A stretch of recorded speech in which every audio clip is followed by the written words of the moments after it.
Transcendentalism. What is it? What can you do to achieve transcendentalism? How do I transcend? These are all questions I asked myself when I started researching this topic. However, I was able to come to a conclusion after some investigation.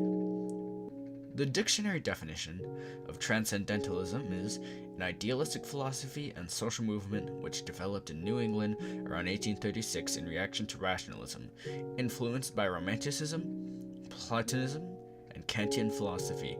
It taught that divinity pervades all nature and humanity and blah blah blah. Basically, it's a mouthful, so let me explain it in my own terms.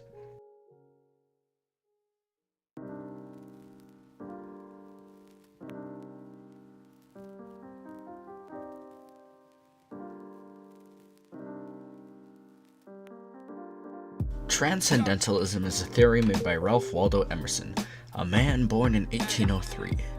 He made many speeches that captivated those who listened. In 1837, he delivered his first talk. A poet and critic said that it was an event without any former parallel in our literary annals, a scene which will always be treasured in the memory for its picturesque and inspiration. And based on what we can get from many of his essays, that likely wasn't unwarranted praise. His writings are informative and philosophical, a trait which I'm sure carries over to the talks he gave. Speaking of essays, his first series of essays was published in 1841 and went over ideas that relate to transcendentalism. He wrote about things like self-reliance and spiritual laws. It was from one of Emerson's writings that he said, "Trust thyself," a quote which I'm sure he reiterated on more than a few dozen times, and it does relate to transcendentalism. A big part of the idea of it is to trust yourself and your instinct. Emerson said that all humans are joined by one universal spirit, and true divine revelation comes from self-reflection. There was even a name for this universal spirit. It's called the Oversoul, an idea that all of humanity is part of a single large soul. He backed this up, saying that after we die, we all return to the earth and are linked in more ways than one. Humans are linked to nature, and nature is linked to all humans. However, there's a third link that needs to be discussed, and that is God. Transcendentalists argue that only when God, man, and nature are all linked can transcendentalism be reached. Emerson added on to this by saying that the best place to talk to God is not a church as you may expect, but nature itself. Thus, there is a clear connection. God creates nature and man. Man needs nature to talk to God, and nature is often helped by man in return.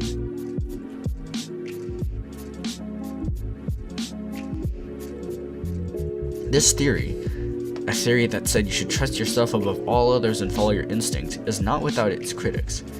Many say that transcendentalism enacts recklessness, among other things, and in the wrong hands, it does. Instinct is often selfish and greed-driven. Our instincts as humans are to survive, and if survival includes taking from others for our own gain, then our instincts will push us towards it. However, we live in an era where Americans don't have to be extremely worried about not surviving.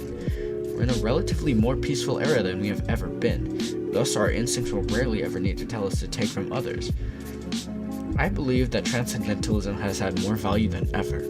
The moral value of this ideology grows with the peace of the world, and as we get more violent and have to worry for our lives, it becomes dangerous and reckless.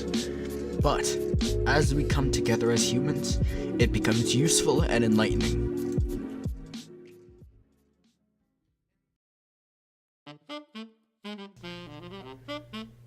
The message of transcendentalism is that there is an inherent goodness in every person's heart. And while that may be true to a degree, not everyone can correctly harness said goodness, and even those who can may have trouble doing it all the time. Exercising the virtues is not something that everyone can do throughout their whole life, and it's necessary to unlock and use the honest part of our soul. However, while it may be practically impossible to have a clean mind at all times, you can certainly try to do so at most times of your life. Even vicious and seemingly evil people in history had bright times in their days, and if infamous people can have good moments mixed in with all the bad, why isn't the opposite true? So, with all this in mind, how would one transcend?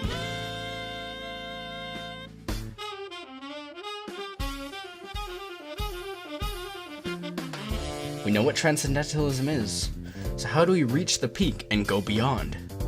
Well, a good place to start might, yet again, be the dictionary definition. The definition of the word transcend is to be or go beyond the range or limits of something abstract, typically a conceptual field or division. So what are we going beyond the limits of? We first need to figure out what terms we're speaking in. For example, asking this question in the terms of something like science would get you an answer along the lines of going beyond the limits of our current scientific knowledge. I believe we're speaking along the lines of those around us. After all, Transcendentalism says that we're all linked by the oversoul. So perhaps someone who has transcended has learned to go past those around them, to go beyond the limits of what people around you believe. The value in doing this is obvious. That is, not being held back by previous stigma and tradition, and being able to think for yourself. However, transcending is not something that you can start doing on a whim. In order to transcend, you must learn to do so from the beginning. If you start trying to go past your own limits years after you were born, you will not have enough time to do so before your body returns to the earth with which it came from. And this goes without saying that Transcendentalism is something that can be hard to constantly maintain.